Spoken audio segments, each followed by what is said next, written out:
Bonjour à toutes et bonjour à tous, bienvenue sur ma chaîne Demi Univers Crypto. J'espère que tout se passe bien pour vous mes amis. Aujourd'hui on va parler des Layers. C'est pas une équipe de football américain du tout.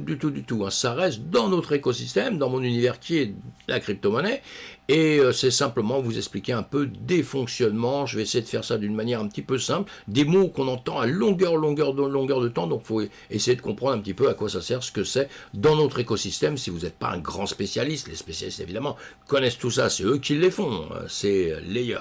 Et donc voilà. Allez, je rigole avec ça, mais c'est important parce que on rentre nos billes dans des systèmes comme les nôtres, comme la crypto-monnaie, tout ce qui va avec, on s'implante dans le monde du Web 3, donc on essaye de le comprendre un minimum. Parfois c'est un petit peu compliqué, un peu barbare, mais je vais essayer de faire des vidéos, assez de vidéos relativement simples pour justement qu'on puisse avoir les bases dans tout ça, et après on peut aller approfondir évidemment tout ça si on devient un passionné, et j'en suis sûr qu'il y a des gens qui démarrent, qui deviennent comme moi au bout d'un temps passionnés par tout ça mes amis. Allez, j'avance, vous pensez à vous abonner à ma chaîne si vous n'y êtes pas. Pour ceux qui y sont, merci d'être là. Ceux qui n'y sont pas, vous aurez comme ça les vidéos, vous saurez quand une vidéo sort, j'en publie quand même pas mal. Et cliquez sur le pouce, surtout cliquez sur le pouce, ça me fait plaisir.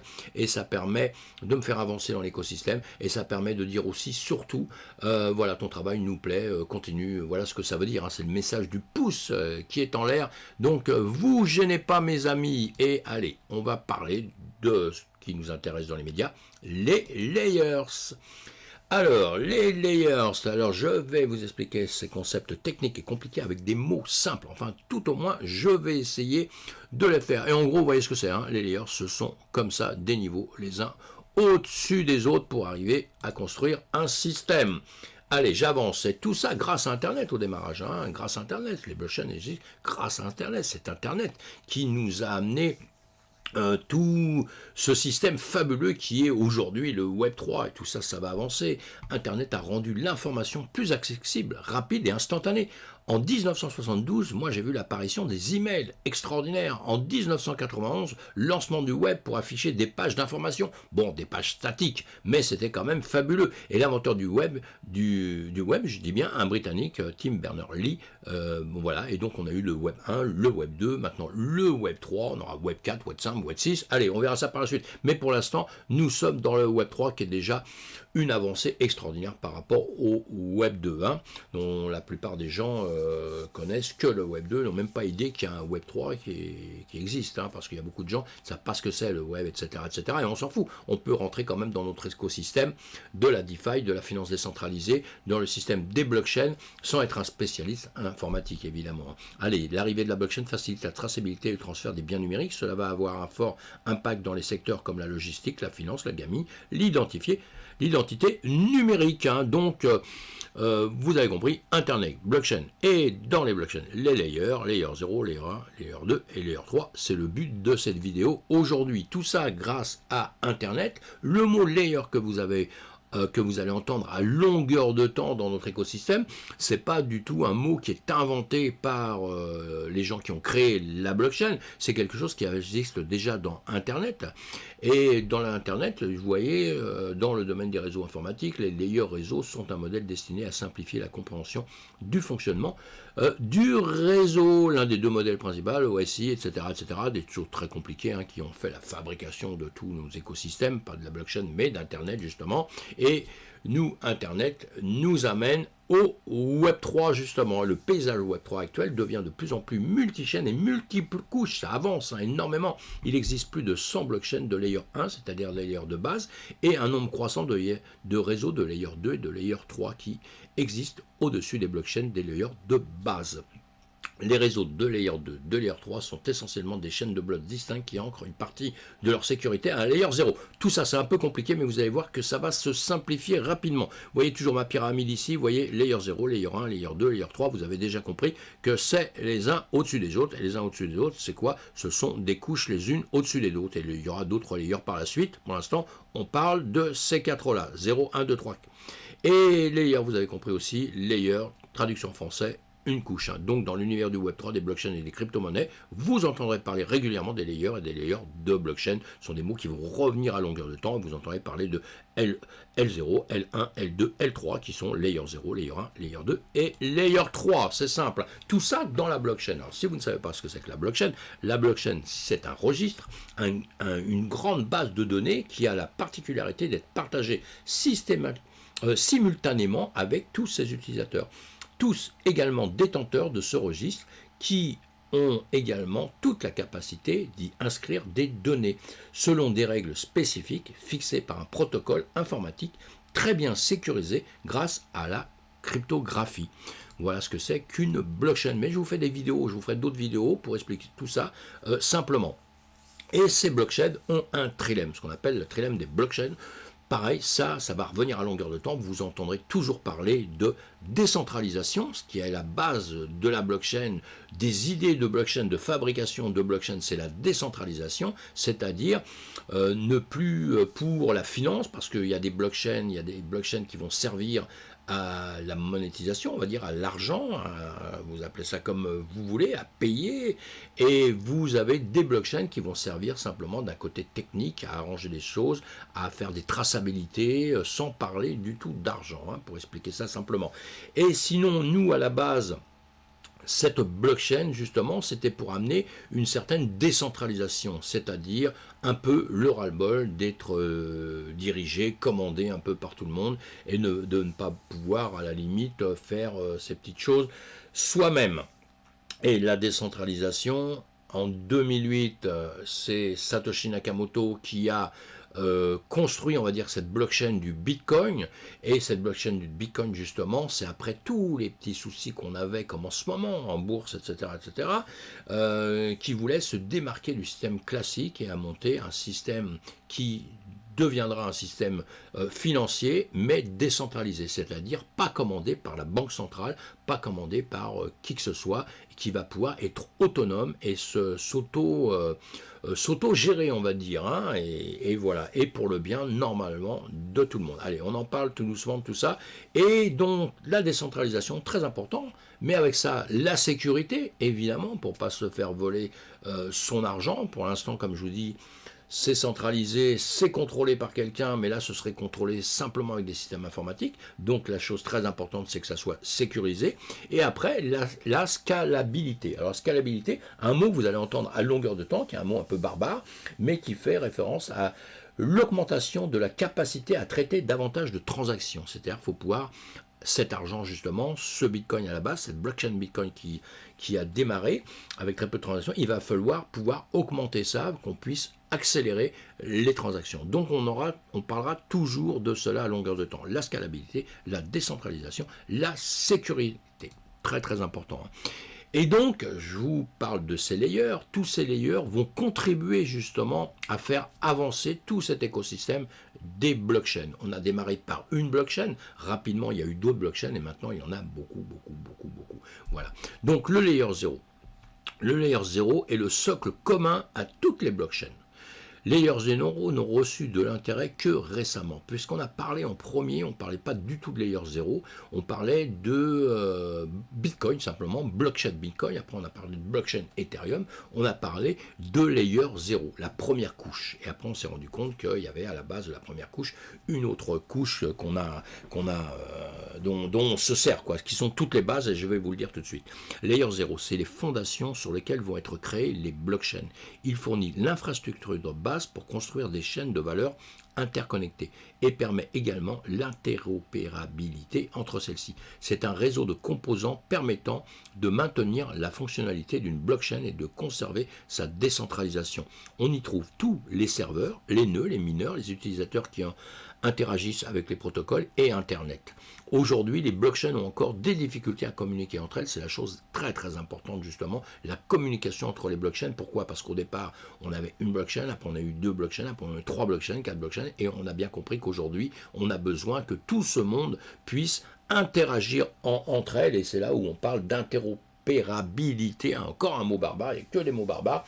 On pourrait parler d'interconnexion. On pourrait parler d'interconnexion, ce serait beaucoup plus simple. Et sinon, c'est la communication entre les blockchains. L'interopérabilité, j'ai souvent beaucoup de mal à le dire. Allez, on avance. Cette layer 0, tout ce layer 0 est un protocole d'interopérabilité qui permet un échange de messages sécurisés à faible coût entre plusieurs chaînes, plusieurs blockchains. Donc, il devrait grandement contribuer à améliorer l'évolutivité et l'interopérabilité de l'ensemble de l'industrie de la crypto-monnaie et de la blockchain.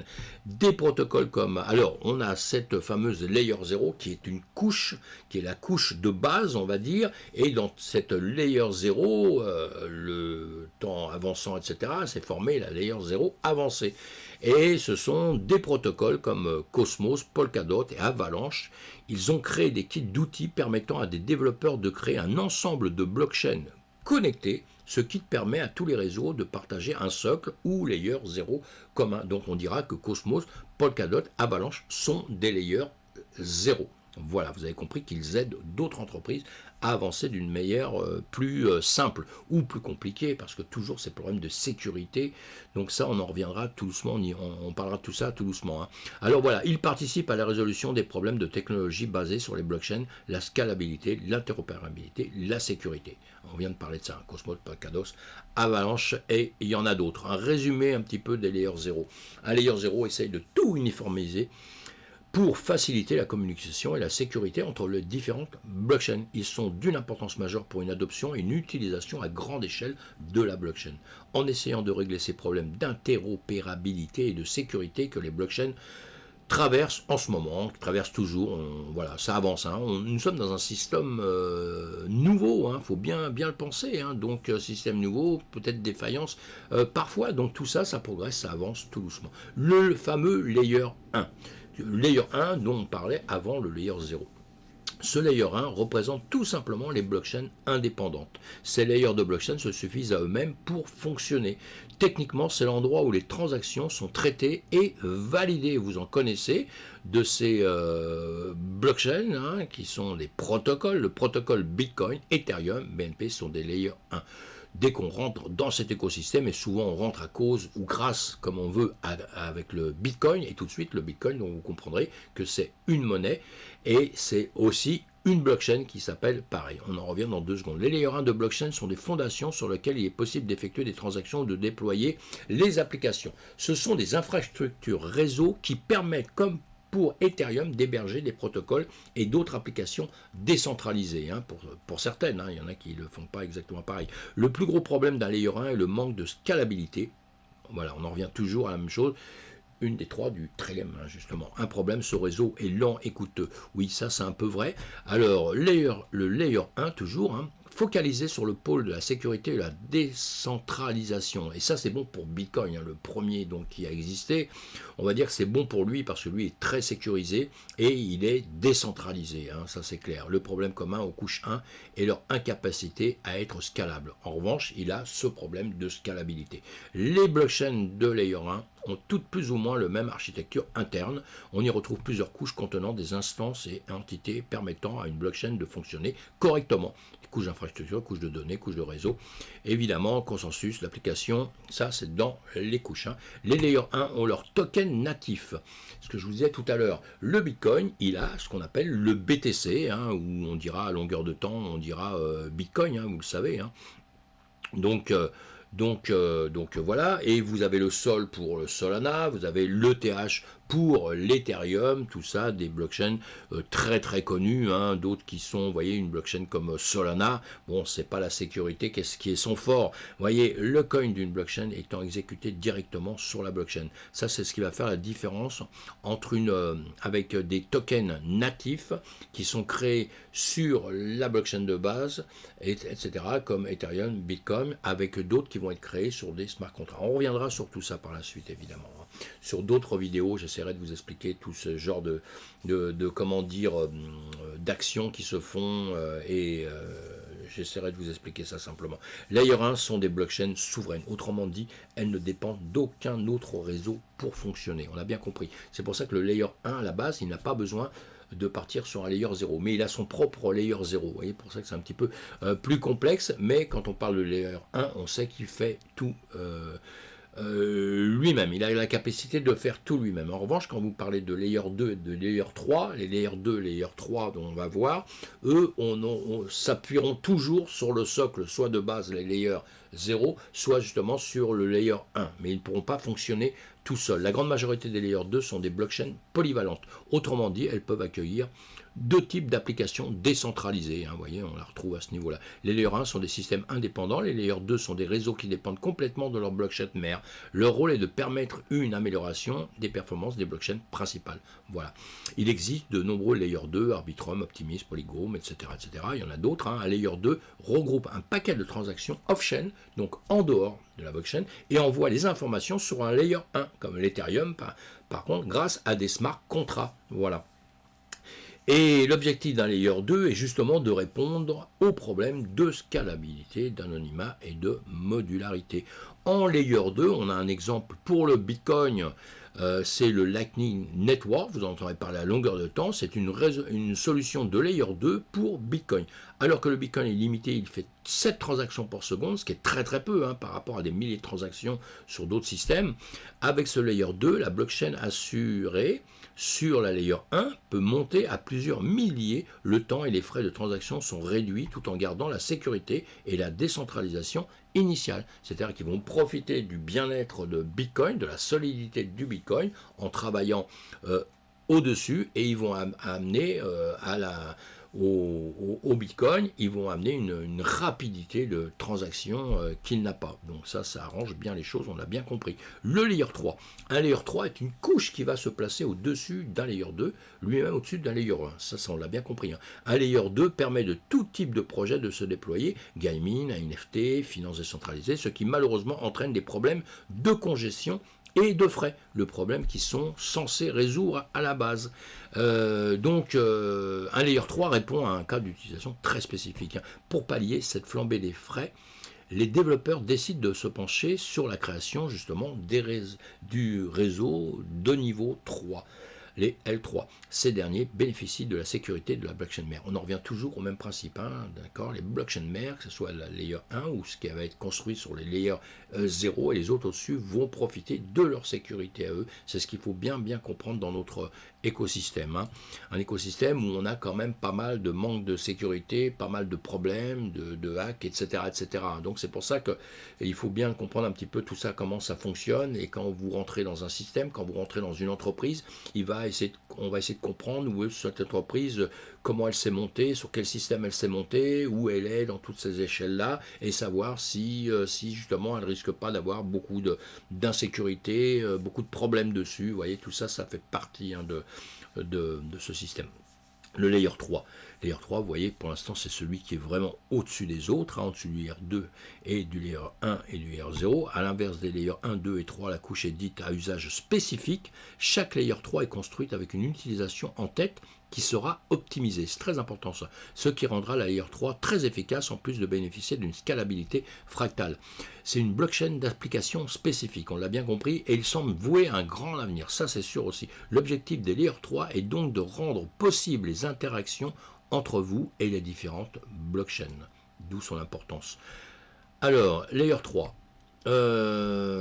Cette hyper scalabilité fractale permet notamment le déploiement d'applications à haut débit comme les jeux vidéo, les protocoles de paiement et les réseaux sociaux. Vous voyez, l'avantage principal de cette architecture est la scalabilité fractale qu'elle engendre. En effet, si chaque surcouche permet de multiplier la capacité de traitement par 1000, on peut très vite arriver à une solution capable de traiter plus d'1 million de transactions à la seconde. Vous voyez l'intérêt donc de ces couches qui sont des surcouches venues, c'est-à-dire des entreprises qui viennent travailler sur d'autres entreprises, c'est ça qu'il faut essayer de comprendre, et qui vont profiter de la sécurité de la base, mais ils vont nous amener la possibilité d'aller beaucoup plus vite dans tous les dans tous les contacts, dans l'interopérabilité, dans tout ça, d'aller.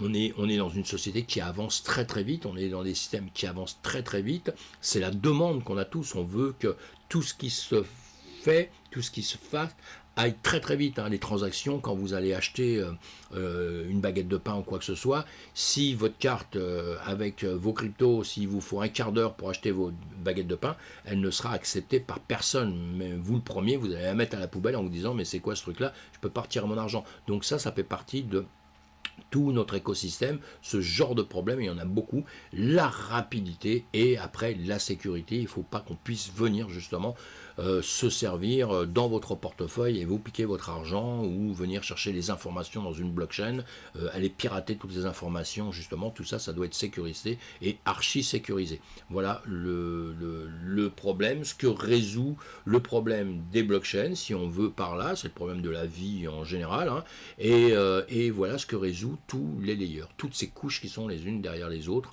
tout ça embriqué les unes pour les autres, c'est pour votre sécurité, votre rapidité, et voilà, et pour notre bien-être, mes amis. Voilà, je pense que j'ai fait le tour, mais je vais faire quand même un petit résumé. Un layer de langage crypto est une couche qui regroupe une quantité de fonctionnalités et de composants. Les couches inférieures sont plus importantes et servent de socle pour les couches de niveau supérieur. Ce type de solution permet une certaine flexibilité, mais aussi à des équipes totalement indépendantes de proposer des alternatives d'optimisation tout en reposant sur une infrastructure déjà existante, fonctionnelle et sécurisée. Une façon d'améliorer l'évolution du réseau en combinant les fonctionnalités et les différents composants.